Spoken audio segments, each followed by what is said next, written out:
നമുക്കിന്നൊരു ഉരുളക്കിഴങ്ങ് ബജി ഉണ്ടാക്കിയാലോ? എല്ലാവർക്കും ഇഷ്ടമല്ലേ ഉരുളക്കിഴങ്ങ്?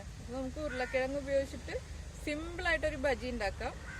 ഉരുളക്കിഴങ്ങ് ബജി ഉണ്ടാക്കുമ്പോൾ നമ്മൾ ശ്രദ്ധിക്കേണ്ട ഒരു കാര്യം എന്താണെന്ന് വെച്ചിട്ടുണ്ടെങ്കിൽ ഉരുളക്കിഴങ്ങ് തിക്കായിട്ട് കട്ട് ചെയ്യരുത്, തിന്നായിട്ട് കട്ട് ചെയ്തിട്ട് എടുക്കണം. അങ്ങനെയാണെങ്കിൽ നമ്മുടെ ഉരുളക്കിഴങ്ങ് ബജിക്ക് നല്ല ടേസ്റ്റ് ഉണ്ടാവുള്ളൂ. ഉരുളക്കിഴങ്ങിലേക്ക് നമ്മുടെ ബജിയുടെ മാവ് നന്നായിട്ട് പിടിച്ചിരിക്കാനും തിക്കായിട്ടുള്ള പീസിനേക്കാളും തിന്നായിട്ടുള്ള പീസാണ് നല്ലത്. നമുക്ക് പൊട്ടറ്റോ ബജി ഉണ്ടാക്കാൻ ആവശ്യമായിട്ടുള്ള ഇൻഗ്രീഡിയൻസ് നോക്കാം.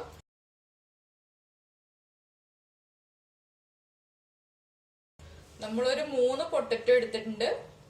പിന്നെ കായം, കടലമാവ്, ഉപ്പ്, അയമോദകം, കാശ്മീരി ചില്ലി പൗഡർ, മഞ്ഞൾപ്പൊടി, സോഡ പൗഡർ, ഫ്രൈ ചെയ്യാനായിട്ട് എണ്ണ. പൊട്ടറ്റോ ഇതുപോലെ റൗണ്ടിൽ സ്ലൈസ് ചെയ്ത് എടുക്കുകയാണ് ചെയ്തത്. ചെറിയ കനമുണ്ട് ഇതിന്. വല്ലാതെ തിക്കായിട്ടുള്ള പീസായിട്ട് എടുക്കരുത്, വല്ലാതെ തിന്നായിട്ടുള്ള പീസായിട്ട് എടുക്കരുത്. ഒരു മീഡിയം തിക്നെസ്സിൽ എടുക്കുക. അതുപോലെ തന്നെ സോഡ പൗഡറും അയമോദകവും ഓപ്ഷനിലാണ്. ആവശ്യമുള്ള ആൾക്കാർ മാത്രം ചേർത്താൽ മതി. അത് ചേർക്കണം നിർബന്ധമില്ല. അപ്പൊ നമ്മൾ സോഡ പൗഡർ ചേർക്കുകയാണെങ്കിൽ നമ്മുടെ ബാറ്റർ കുറച്ചും കൂടി സോഫ്റ്റ് ആയിരിക്കും. നമ്മൾ ഫ്രൈ ചെയ്ത് കഴിയുമ്പോൾ കഴിക്കാനും കുറച്ചും കൂടി സോഫ്റ്റ് ആയിരിക്കും. അതുകൊണ്ടാണ് നമ്മൾ സോഡ പൗഡർ ആഡ് ചെയ്യുന്നത്.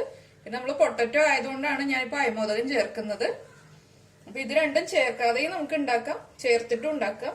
ആദ്യം നമുക്ക് പൊട്ടറ്റോ ഡിപ്പ് ചെയ്ത് ഫ്രൈ ചെയ്യാൻ ആവശ്യമായിട്ടുള്ള ബാറ്റർ റെഡിയാക്കി എടുക്കാം.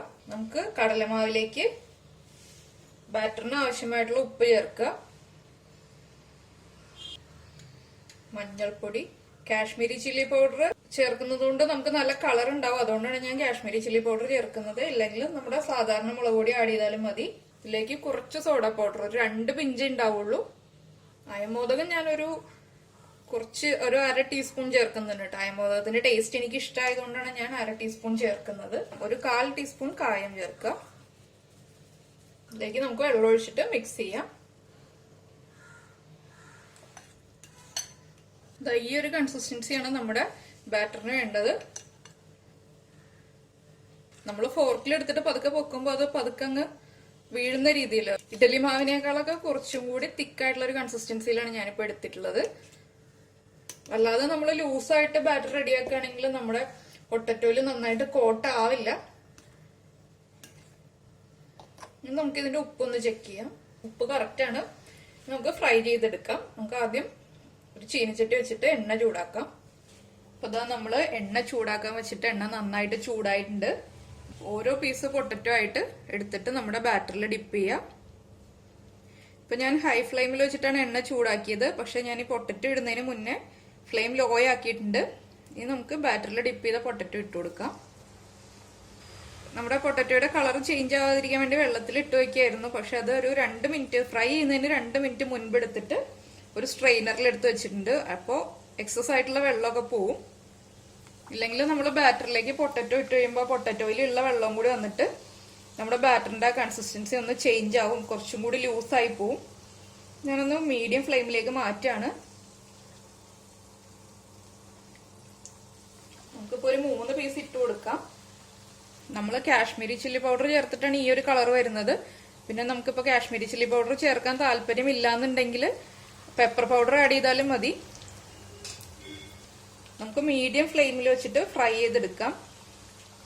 നമ്മൾ സോഡ പൗഡർ ചേർത്തത് കൊണ്ടാണ് ഇതുപോലെ ഇങ്ങനെ ഒരു ചെറുതായിട്ട് പൊങ്ങി വന്നിട്ടുള്ളത്. ഇല്ലെങ്കിൽ ഇതുപോലെ പൊങ്ങി വരില്ല. വല്ലാതെ അങ്ങ് കളർ ചേഞ്ച് ആയി പോവാതെ നമ്മൾ ഇടയ്ക്കിടയ്ക്ക് തിരിച്ച് ഇട്ട് കൊടുത്തോണ്ടിരിക്കുക. കൂടുതൽ പൊട്ടറ്റോ പീസസ് ഇട്ട് കഴിഞ്ഞിട്ടുണ്ടെങ്കിൽ നമുക്ക് ഹാൻഡിൽ ചെയ്യാൻ ബുദ്ധിമുട്ടായിരിക്കും. എല്ലാം തമ്മിൽ ഒട്ടിപ്പിടിക്കും. നമ്മൾ കുറച്ചായിട്ട് ഇട്ട് ഫ്രൈ ചെയ്തെടുക്കുകയാണ് എപ്പോഴും നല്ലത്. അപ്പൊ നമ്മുടെ ഫസ്റ്റ് ബാച്ച് റെഡി ആയിട്ടുണ്ട്. നമുക്കിതൊരു കിച്ചൺ പേപ്പറിലേക്ക് മാറ്റാം. നമുക്ക് അടുത്ത ബാച്ച് ഇതുപോലെ തന്നെ ഫ്രൈ ചെയ്തെടുക്കാം. ഇപ്പൊ ഇതാ നമ്മള് പൊട്ടറ്റോ ബജി എല്ലാം ഫ്രൈ ചെയ്തെടുത്തിട്ടുണ്ട്. ഇത് കണ്ടോ, ഇപ്പൊ നല്ല സോഫ്റ്റ് ആണ്. നമ്മളിങ്ങനെ പിടിക്കുമ്പോൾ തന്നെ അറിയാം നല്ല സോഫ്റ്റ് ആണ്. അതുപോലെ തന്നെ നല്ല ടേസ്റ്റും ആണ് കഴിക്കാൻ വേണ്ടിയിട്ട്. വളരെ എളുപ്പത്തിൽ ചെയ്തെടുക്കാം. അപ്പൊ നമ്മൾ പൊട്ടറ്റോ സ്ലൈസ് ചെയ്യുന്ന ടൈമിൽ എണ്ണ ചൂടാക്കാൻ വെക്കുക. പൊട്ടറ്റോ സ്ലൈസ് ചെയ്ത് എടുത്തിട്ട് ഉടനെ തന്നെ ബാറ്റർ റെഡിയാക്കി എടുക്കുക, ഡിപ്പ് ചെയ്യുക, ഫ്രൈ ചെയ്യുക. അത്രേ ഉള്ളൂ. വളരെ എളുപ്പത്തിൽ ഉണ്ടാക്കാൻ കഴിയുന്ന ഒരു സ്നാക്കാണ്. അപ്പൊ എല്ലാവരും വൈകുന്നേരം ചായക്ക് പൊട്ടറ്റോ ബജിയൊക്കെ ഉണ്ടാക്കി കഴിക്കുക. ഉണ്ടാക്കി കഴിച്ചതിന് ശേഷം കമന്റ് ബോക്സിൽ ഇടുക. അതുപോലെ ലൈക്ക് ചെയ്യുക, ഷെയർ ചെയ്യുക, സബ്സ്ക്രൈബ് ചെയ്യുക. നമുക്ക് അടുത്ത ഡിഷുമായിട്ട് അടുത്ത ദിവസം കാണാം. ബൈ.